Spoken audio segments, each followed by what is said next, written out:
잡힌 시선, 따뜻한 공정의 가치로 함께합니다. 황보선의 출발 새아침. 더불어민주당 대선 후보 최종 선출이 이제 11일 앞으로 다가왔습니다. 대선 주자들의 잇따른 사퇴가 내부 갈등에 새로운 불씨가 되고 있습니다. 사퇴한 후보들의 득표를 무효표로 처리하는 것이 맞냐 틀리냐가 쟁점인데요. 이낙연 후보 측은 틀리다는 입장입니다. 더불어민주당 이낙연 대선 후보 캠프 총괄 본부장이시죠. 박광원 의원 연결해 자세한 이야기 들어보겠습니다. 안녕하십니까? 안녕하세요. 반갑습니다. 예, 더불어민주당 대선 경선 일정 이번 주가 특히 바쁜 걸로 알고 있습니다. 네, 그렇습니다. 현재 제주 그리고 부산, 울산, 경남, 인천 지역의 대의원 또 권리당원 온라인 투표나 또 ALS 투표가 진행 중이고요. 예. 또 이번 이제 오늘 어제부터 50만 명 가까이 되는 선거인단 2차 선거인단 투표가 현재 진행이 되고 있습니다. 예. 그래서 그 해당되는 모든 분들께서 한 분도 빠짐없이 투표해 주셨으면 좋겠다는 말씀을 드리고요.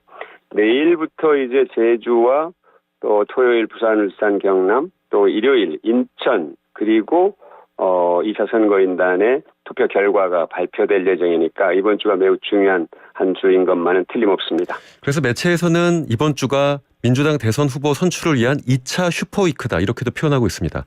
맞습니다. 이낙연 후보 입장에서는 사실상 마지막 승부처다, 승부 시점이다라는 분석도 있는데 동의하십니까? 마지막 승부처라고 하기에는 좀 이르고요. 좀 서운하신가요? 매우 중요한, 매우 중요한 승부처인 것은 틀림없습니다. 왜 그러냐면 현재까지 216만 명의 선거인단 가운데 한 44% 정도가 투표를 했고요. 이번 주까지 70%가량이 투표를 하게 될 겁니다. 그럼 나머지가 수도권과 이게 경기도와 서울 그리고 3차 선거인단 한 60만 명이 남는데요. 그분들도 비중으로 보면 30%가 넘기 때문에 30%가량 되기 때문에 이번 주가 마지막이다 이렇게 얘기하는 것은 조금 저희들이 비상한 각오를 다지기 위해서는 쓸 수 있는 말이지만 승패를 단정하기엔 좀 이르지 않나 하는 생각이 드는데 어쨌든 매우 중요한 그런 시기이다. 그건 틀림없습니다. 마지막 승부처다라는 건 좀 서운한 표현이지만 아주 중요한 승부처가 이번 주다라는 건 모두가 인정하는 사실일 것 같습니다. 오늘 모신 본론 들어가 보겠습니다. 최근에 정세균 후보 그리고 김두관 후보가 사퇴를 했습니다. 그리고 사퇴한 후보들이 받은 득표가 무효표로 처리가 됐습니다. 이렇게 되면 전체 투표수는 줄어들지만 이재명 그리고 이낙연 후보 등이 기존에 받은 투표수는 그대로 유지가 됩니다. 이게 좀 복잡할 수 있는데 쉽게 보면 투표수는 그대로 유지가 되는데 지금까지 계속 경선을 하고 있는 전체의 분모가 줄어들기 때문에 득표율 자체는 다 모든 후보들이 조금씩 올라가는 상황인데 그렇죠. 이낙연 캠프에서는 이 방법이 부당하다라고 문제 제기를 하고 계십니다. 어떤 이유일까요? 부당하고 옳지 않죠. 왜 그러냐면 우리 당의 특별당규 그러니까 20대 대통령 선거 후보자를 뽑기 위한 특별당규는 결선 투표제를 도입하고 있습니다. 결선 투표제는 모든 후보의 득표율이 최종 경선에서 과반에 이르지 못할 경우 결선 투표 1, 2 후보가 결선 투표를 하도록 되어 있는데요. 지금 이렇게 사퇴한 후보의 표를 무효로 처리를 하면은 그 본인이 애초에 득표한 득표율보다도 지금 말씀하신 것처럼 조금씩 올라가요, 득표율이. 그렇게 되죠. 네, 그렇게 돼서 어떤 경우 결선 투표제가 무력화될 수 있다. 예를 들면 이런 게 있을 수 있습니다. 49.99%를 득표했다, 1위 득표자가. 그럼 결선 투표로 가는 겁니다. 그런데 50.001%를 득표했다. 그러면 결선 투표로 가지 않고 바로 후보로 확정이 되는 겁니다. 그런데 그 49.99%와 50.001도 아니에요. 01로 계산을 했을 때 그 표차는 불과 몇 표 정도 되냐? 140표 정도 됩니다. 이것으로 해서 이 결선 투표가 이루어지고 안 이루어지고 할 수 있는데 이건 매우 심각한 문제거든요. 지금 당초에 우리가 결선 투표제를 도입한 이유는 당의 경쟁력과 후보의 경쟁력을 강화하는 방안일 수 있다. 그러니까 당의 단합과 통합을 이룰 수 있는 방법이다. 끝까지 1, 2 후보가 함께 선의 경쟁을 해서 마지막에 이긴 후보의 손을 이 후보가 들어주게 되면 그것으로 바로 당이 하나가 돼서 대선 본선 승리의 어떤 확고한 동력을 만들어낸다는 그런 취지에서 이 결선 투표제를 도입했는데. 예, 의원님 제가 질문을 하나 좀 드리겠습니다. 네. 지금 민주당 특별 당규 결선 투표를 중심으로 이 무효 처리하는 것이 부당하다라고 지금 얘기를 하고 계시는데요. 네. 실제로 특별 당규, 그러니까 20대 대통령 선거 후보자 선출 규정이 특별 당규죠.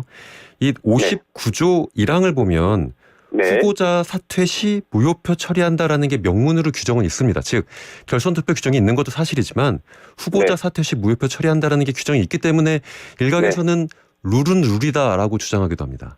그 룰을 해서 그 조항을 잘못 해석한 겁니다. 예. 무슨 말씀이냐면 59조 1항을 보면은 후보자가 경선 과정에서 사퇴한 때 해당 후보자의 투표는 무효로 처리한다. 예.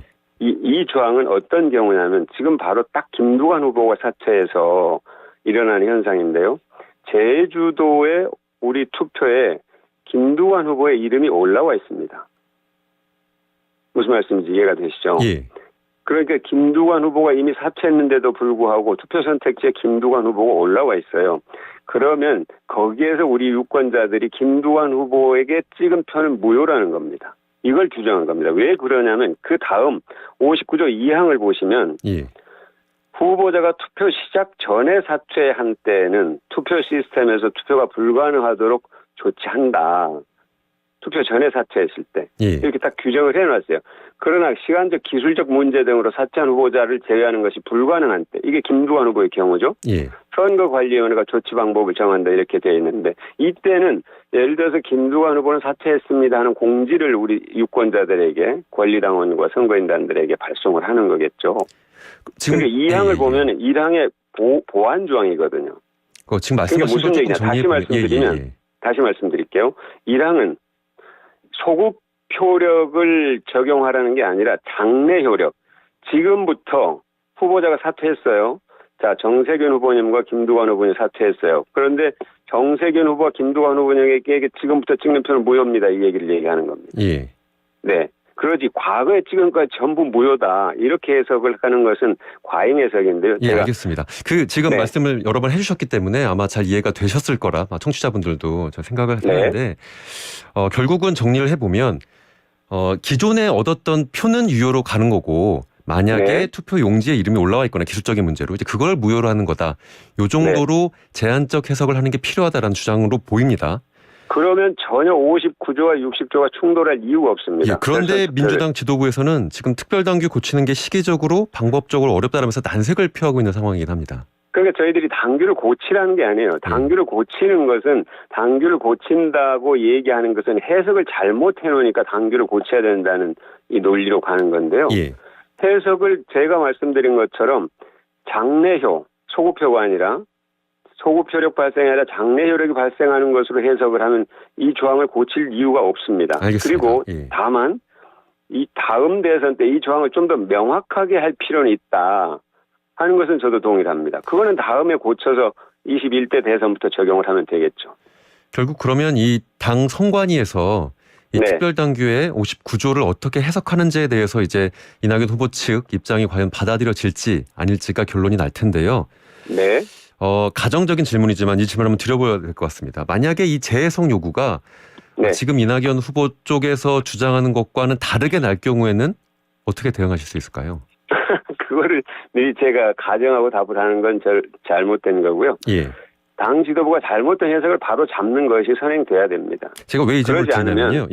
그 박광훈 의원께서 이 문제를 바로 잡지 않으면 나중에 선거 결과에 따라 엄청난 후폭풍이 몰 수 있다라고 경고를 하셨기 때문에 제가 왜 그 뜻을 말씀을 드릴게요.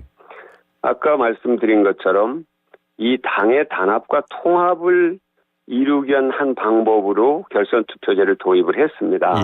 근데 그 결선 투표제가 전혀 잘못된 해석으로 무력화됐을 때 당의 단합과 통합을 저해하는 것이 되고 우리 당 후보의 경쟁력을 떨어뜨리는 것이 되는데 그때 그걸 누가 감당할 겁니까? 그런 의미에서 그다음에 또 하나의 문제는 정당에 우리 당이 집권당이고 정말로 이 경선 제도를 먼저 도입해서 정착시켜온 정당인데 경선 관리의 신뢰성에 심대한 문제를 드러내는 겁니다. 예. 그리고 당원의 당에 대한 신뢰도를 떨어뜨리는 문제이기 때문에 이 문제는 간단한 문제가 아닙니다. 당무위원회 소집 요구하셨습니다. 당무위원회 열렸나요? 당무위원회가 이 우리 당의 당헌 당규 유권 해석 권한을 갖고 있기 때문입니다. 예. 네, 당무위원회를 소집해서 이것을 논의를 해서 바로 잡으면 됩니다. 아직 열리진 않았고 혹시 언제 열릴 예정이라는 거 알고 계시나요? 아직 열릴 예정이라는 얘기 못 들었고요. 예. 저희들이 더 당무위원회 소집 요구를 더 강하게 하겠습니다. 지금 시점에서는 아직 당무위원회 열리지도 않았고 어떤 방향으로 해석이 될지 모르는 상황에선 그 이후의 대응까지 얘기해 주시긴 좀 어려울 것 같습니다. 그렇죠. 네. 이 질문에 사실 지금 워낙 민감한 시기고 또 어쨌든 이 해석에 따라서 각 후보의 유불리가 좀 갈릴 수밖에 없기 때문에 혹시 만약에 좀 불리한 해석이 나왔을 때 뭐 가처분 신청 등의 법적 조치도 검토하시는지가 조금 그 문제도 지금 얘기하기엔 좀 이른 것 같고요. 저희들이 정치의 문제를 법으로 가져가는 것은 저는 바람직하지 않다고 봅니다. 이것은 어디까지나 정치적으로 우리 당의 지도력, 그동안 우리 당의 민주적 전통으로 풀 수 있는 문제이지 이것을 법의 문제로 자꾸 가져가게 되면은 사실은 또 뭐라고 할까요? 당이 단합하기보다는 오히려 분열되거나 할 우려가 있기 때문에 저는 거기까지는 말씀을 우선 안 드리겠고요. 당 지도부가 이 문제를 정말로 심각한 문제로 받아들여 달라는 겁니다. 예를 들어서 결선 투표 여부를 유권자가 결정을 해야지 후보자 사퇴 여부가 결정이 된다면 그게 정당한 거냐는 겁니다. 법적 조치에 대해서 여쭤본 이유는 실제로 저희 언론인 같은 경우는 캠프의 입장 같은 것들을 뭐 다양한 방식으로 확인할 수밖에 없을 텐데 왜냐하면 다른 언론 질문에서 캠프 쪽에서는 가처분 신청을 포함한 법적 조치까지 다 열어놓겠다라는 방식의 그렇게 말씀드린 아니고요. 제가 이제 백브리핑 과정에서 모든 가능성을 다 열어놓고 저희들이 검토하겠습니다. 이렇게 답을 했는데요. 그때는 모든 가능성을 열어놓는다는 건 모든 가능성을 다 물론 검토를 하는 거지만 제가 좀 전에 말씀드린 것처럼 정치의 문제를 법으로 끌고 가는 것에 대해서는 저는 그렇게 바람직한 것은 아니라고 보고 있습니다. 알고 있습니다. 그러면은 그럼 모든 가능성을 열어놓겠다. 의 입장과 정치의 문제를 법으로 가져가는 게 그렇게 적절하진 않아 보인다는 입장 양쪽 다 제 충정을 이해를 해 주셨으면 좋겠어요. 당 지도부가. 그 3, 4위 후보 추미애 박용진 후보가 있는데요. 지금 남은 경선 중에 중도 사퇴할 후보가 또 나올 거라고 보십니까? 왜냐하면 추미애 후보 같은 경우는 지금 누적 득표수가 꽤 크기 때문에 실제로 결선 투표에 꽤 많은 영향을 미칠 수도 있기 때문입니다.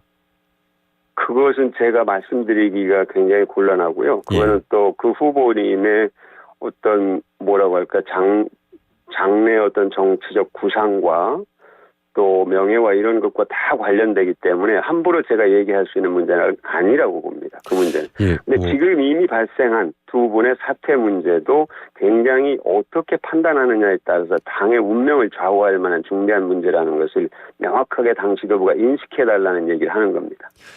이미 사퇴하신 후보 그리고 남아 계신 후보의 누적 득표율을 비교하는 게 어떻게 보면 좀 야속할 수도 있겠지만 실제로 지금 추미애 후보나 박용진 후보의 누적 득표율이 꽤 많기 때문에 그 당규 해석이 어떻게 되는지에 따라서 꽤 많은 여지가 만들어질 수도 있기 때문에 좀 드렸던 질문이고요. 지금 그 두 분을 얘기하실 필요 없이요. 그 정세균 후보가 얻은 2만 5천 표와 김두관 후보님이 얻은 4천여 표, 5천 표 가까운 표를 그대로 분모로 해서 득표율을 계산하면 1위 후보는 51%가 되는 겁니다. 지금 근데 53%가 돼 있습니다. 알겠습니다. 시간이 좀 남아서 질문 하나만 추가로 드리겠습니다. 이낙연 후보 캠프 홍영표 의원께서 성남 대장동 개발 사업 특혜 의혹과 관련돼서 굉장히 많은 제보가 들어오고 있다. 그런데 자제하고 있다라고 말씀해 주셨습니다. 혹시 어떤 제보가 들어오고 있는지 캠프 안에선 좀 공유되고 있는 게 있을까요? 그것은 아마 지금 원론적인 얘기이기도 하고요. 사실은 지금 보시면 알겠지만 많은 얘기들이 쏟아져 나오지 않습니까? 정말 대장동 얘기 많이 나오죠. 그러니까 제가 이게 사실은 이 이익 카르텔, 이익을 기반으로 한 카르텔이 어느 시기에 햇볕에 노출이 되니까 이제는 내가 이거 나를 보신해야겠다 하는 그런 참여했던 분들의 그런 심리가 발동하고 있는 게 아닌가. 그럼 뭔가 자기가 자기를 보호하기 위한 아무나 무기라든지 장치들을 다 갖고 있다고 저는 봐져요.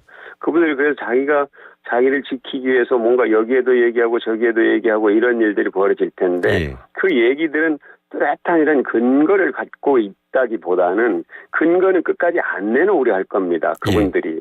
네, 자기를 지킬 무기를 함부로 내놓겠습니까? 알겠습니다. 그럼 제보는 많이 들어오고 있지만 그중에서 신뢰할 만한 제보가 그렇게 많지는 않다 정도로 제가 이해하겠습니다. 신뢰할 만하지 않다라기보다는 결정적 어떤 근거들은 여전히 감추고 있을 것이다. 이렇게 알겠습니다. 보는 게 맞지 않을까 싶습니다. 오늘 말씀 잘 들었습니다. 지금까지 더불어민주당 곽광원 의원 모시고 말씀 들었습니다. 감사합니다. 네.